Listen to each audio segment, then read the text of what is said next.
మీరెంత రాక్షసుని పెంచారో తెలుసా? వాడు రాక్షసుడు కాదమ్మా, వాడి గురించి నాకు బాగా తెలుసు. అందరూ ఉండి కూడా ఎవ్వరూ లేని అనాథలా పెరిగాడమ్మా. వాడికి వాళ్ళ అమ్మ కావాలనే పంతం తప్ప ఎవ్వరినీ బాధ పెట్టే ఉద్దేశం లేదమ్మా.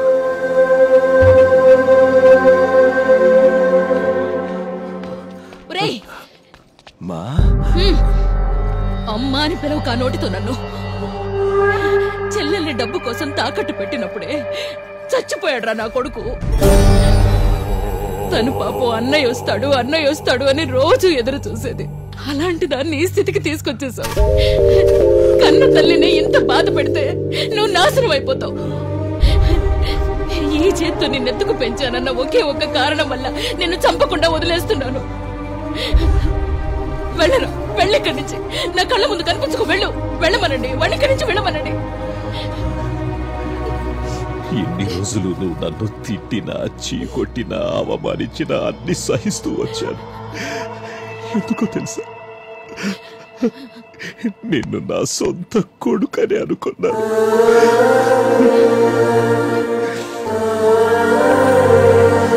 కానీ నువ్వు నా కూతుర్ని ఒక ఆడపిల్లని కూడా చూడకుండా ఈ స్థితికి తీసుకొచ్చావు.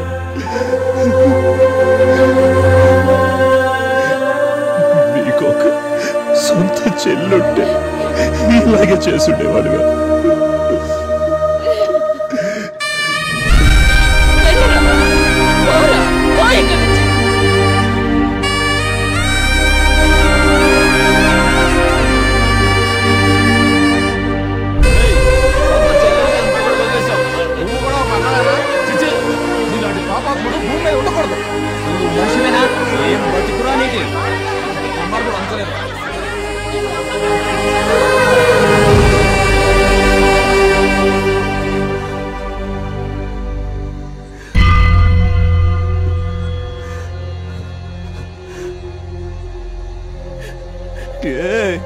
ఏ స్వామి, ఇప్పుడు ఏడవాలా? నేను ఏడవడం నువ్వు చూడాలా? నేను ఏడవను. ఇంకా ఎన్ని కష్టాలు ఇస్తావో ఇవ్వు, ఎదురించి నిలబెడతాను. ఏడవను. ఎందుకో తెలుసా, వాళ్ళందరూ నాకు బంధాల విలువ తెలియదని, హృదయమే లేదని చెప్పేశారు. నువ్వే కదా నన్ను చిన్నప్పటి నుంచి చూసింది. నువ్వే చెప్పవయ్యా, నాకు బంధాల విలువ ఏంటో తెలీదా? నాకు హృదయమే లేదా? చిన్నప్పటి నుంచి నాకు మా అమ్మ కావాలి, ఆమెను బాగా చూసుకోవాలి, దానికి డబ్బులు బాగా సంపాదించాలి అని మాత్రమే అనుకున్నాను. అందుకే ఈ ప్రపంచంలో మిగతా అన్ని చిన్నవే అనిపించాయి. ఇలా తయారయ్యాను. కానీ హాస్పిటల్లో మా అమ్మ ఏమందో తెలుసా? కనీ పెంచిన ఒకే ఒక్క కారణం వల్ల తన చేతులతో చంపలేదంది. అయినా తనకేం తెలుసు, తను ఆ మాట అన్నప్పుడే నేను చచ్చిపోయాను. నేను నాకు ఎవ్వరు వద్దనుకున్నప్పుడు అందరికీ నా భయం వల్లనో కోపం వల్లనో ఏదో ఒక రూపంలో వాళ్ళ హృదయంలో కొంచెమైనా చోటు ఉండేది. కానీ ఈ రోజు నాకు అందరూ కావాలనుకుంటున్నాను. నాకు మాత్రం ఎక్కడ చోటు లేదు. ఏ ఫిట్టింగ్ పెట్టావయ్యా స్వామి? భలేవాడు అయ్యా నువ్వు. ఏవయ్యా, నాలో ఉన్న బాధ చూడవయ్యా, నీకే అర్థమవుతుంది. అదే నేను పాత శివయ్య ఉంటే అందరినీ నిలబెట్టి ఎవరిని తిడుతున్నారు తెలుసా? మీకు ఇదంతా చేసింది నేనే అని చంప పాగలగొట్టి బుద్ధి చెప్పు ఉండేవాడిని. ఇప్పుడు నేను కొత్త శివుణ్ణి కదా, ఏం చేయమంటావు? అందుకే నీ దగ్గరకు వచ్చి అన్ని చెప్పుకుంటున్నాను. ఇదిగో స్వామి, నేనేం చెప్పకపోయినా అంతా నీకు తెలుసని నాకు తెలుసు. అంతా తెలుసు కూడా నువ్వు మౌనంగా ఉన్నావు చూడు, అందుకు నా కోపం. ఏంటి నా మీద వీడు కోపం చూపిస్తున్నాడు అనుకుంటున్నావా? ఈ పూటకి, ఈ నిమిషానికి కోపం చూపించాలన్నా, ప్రేమ చూపించాలన్నా నాకు నువ్వు తప్ప ఇంకెవరున్నారు? వాళ్ళందరిలాగా నువ్వు కూడా నా మీద కోపం చూపించగయ్యా. నీకు చేతులెత్తి దండం పెడతా. నా లైఫ్ లో ఇంకెవరిని ఇబ్బంది పెట్టను. నీ మీద ఒట్టు. రేపే అందరి నుంచి దూరంగా వెళ్ళిపోతాను. ఎక్కడికైనా వెళ్ళి ఏదైనా చేసుకుంటాను అనుకుంటున్నావా? లేదు. నాకు జన్మనిచ్చింది అమ్మే అయినా నాకు జీవితాన్నిచ్చింది నువ్వు. దాని మీద అన్ని హక్కులు నీవే. ఈ ప్రాణం లాక్కోవాలన్నా అది నువ్వే లాక్కోవాలి. కానీ నాకు ఒక మాట ఇవ్వు, నేను ఎక్కడికెళ్ళినా నువ్వు నాతోనే ఉండాలి. ఉంటావు, నాకు తెలుసు. ఈ భూమి మీద ఆ శ్రీరాముడికి నీకంటే గొప్ప భక్తుడు ఎవరైనా దొరుకుతాడా? అలాగే నీకు నాకంటే గొప్ప భక్తుడు దొరకడు. అవును కదా? అవును. సర్లే, నువ్వు పడుకో. నాకు ఏడవాలనిపిస్తుంది. పొద్దుందాకా ఏడవాలి. అక్కడే సైడ్ లో కూర్చొని ఏడుస్తా. నీ భక్తులు నీ ముందు కన్నీళ్లు కారిస్తే నువ్వు ఎంత బాధపడతావో నాకు తెలుసు. చెప్పానుగా, ఏడవను. నీ ముందు నేను ఏడవను. ఉంటాను.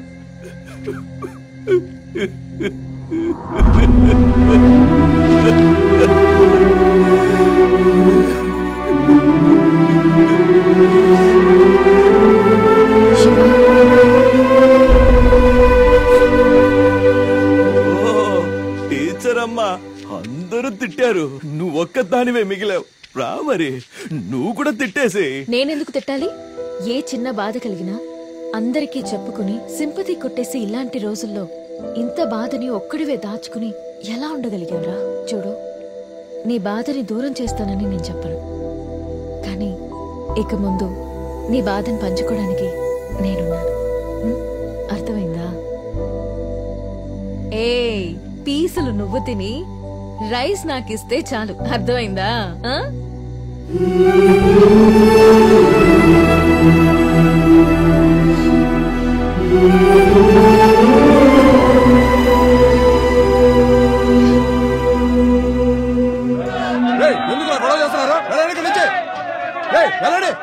చెప్తే వినపడదా?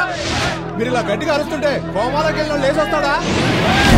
ఏమని చెప్పండి సార్, ఎంటైర్ బాడీ చాలా ఎక్కువ డ్యామేజ్ అయింది సార్. ఆపరేషన్ థియేటర్ లో మా డాక్టర్లు ఇద్దరు కళ్ళు తిరిగి పడిపోయారు. నా కెరియర్ లోని ఇలాంటి కేసులు చూడలేదు సార్. అంత భయంకరంగా ఉంది.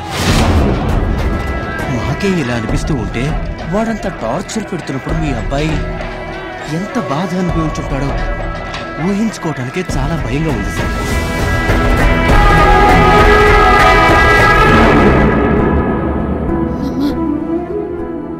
అన్నయ్య మీరనుకున్నట్టు కాదు, చాలా మారిపోయాడు. ఇప్పుడు మన కోసం ప్రాణాలైనా ఇస్తాడు.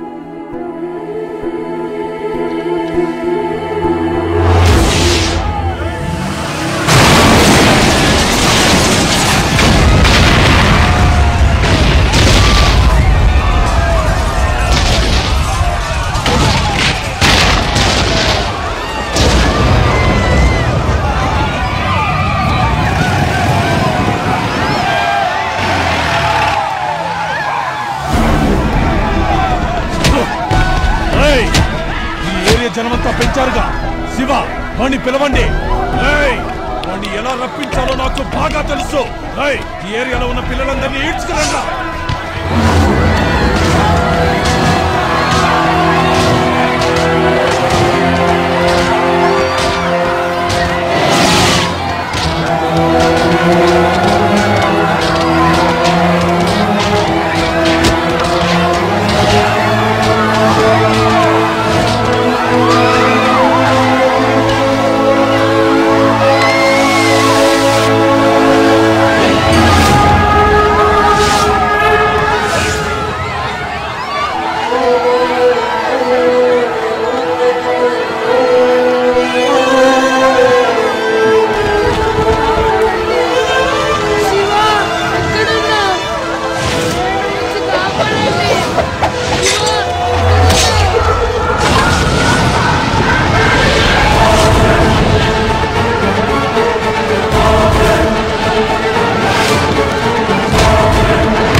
చంపినంత మాత్రాన మూలను కూర్చుంటాను అనుకున్నావా?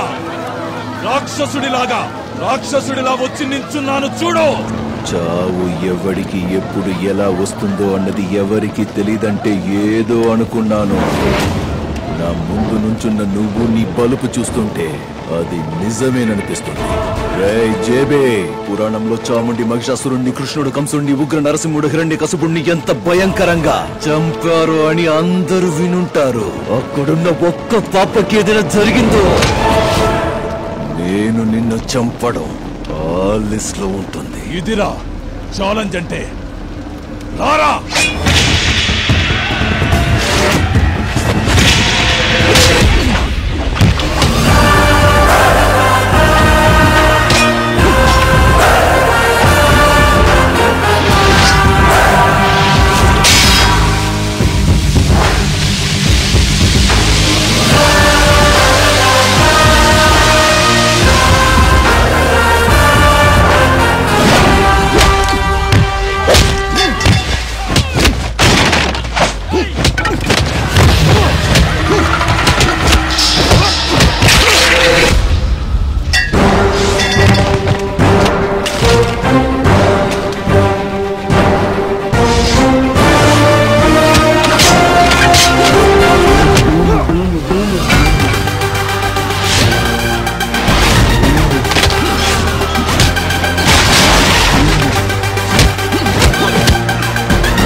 ఎప్పుడు చూసినా నా జనం నా ఏరియా అనేవాడివి కదా, వాళ్ళకి ఏ గతి పట్టిందో చూడు.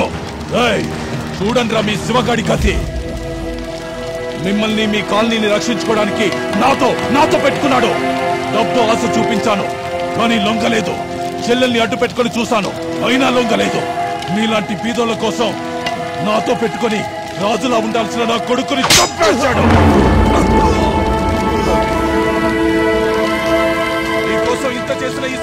కాపాడడానికి ఎవడైనా ముందుకొస్తాడా? రండి!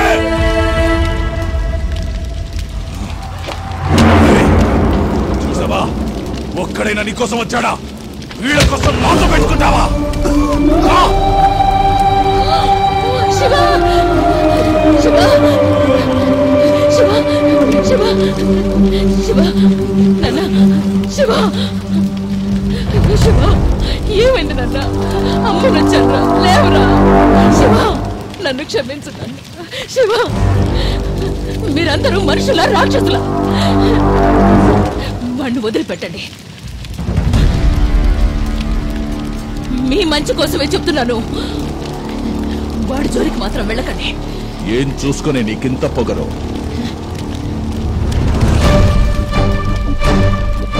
నా కొడుకురా, వాణ్ణి చూసుకునే నాకెంత ధైర్యం.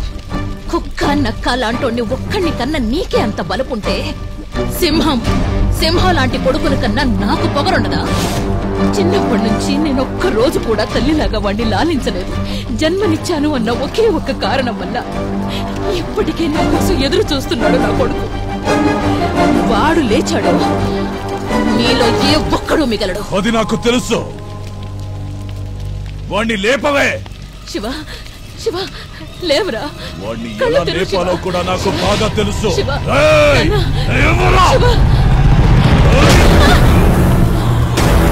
వలలో ఉన్న సింహాన్ని చూసి మాత్రమే వదిలేయాలి. సరదా కోసం కెలిగితే వేటాడేస్తుంది.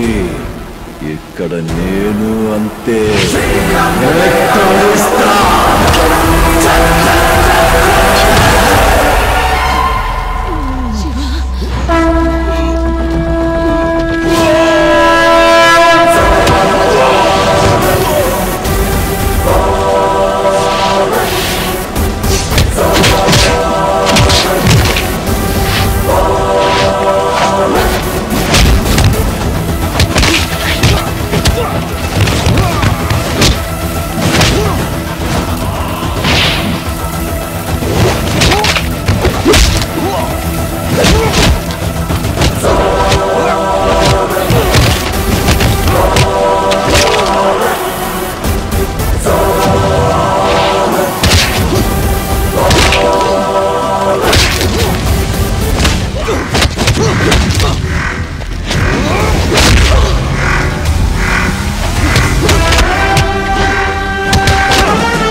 కోసం వచ్చావా అమ్మా?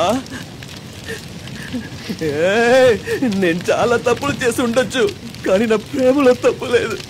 నన్ను ఎప్పటికీ వదిలిపెట్టాలో కదా? లేదు.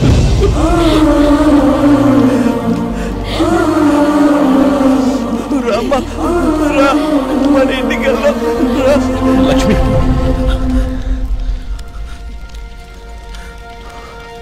నువ్వు వాడితోనే వెళ్ళు. నీకోసం ఎంతో ఎదురు చూశాడు, కానీ ఒక్క మాట నెరవేరుస్తావా లక్ష్మి? నేను చచ్చిపోతే నా కొడుకు స్థానంలో వాడి చేతే తల కొరివి పెట్టించు.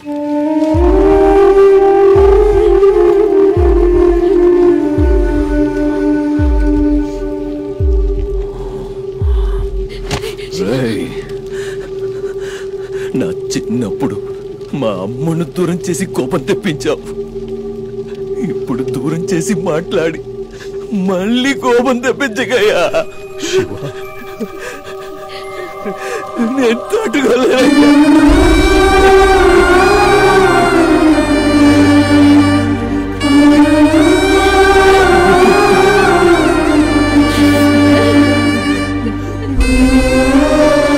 న్యాయం ఓడిపోయినా ధర్మం ఎప్పుడూ గెలుస్తుంది. ధర్మో రక్షతే రక్షితః.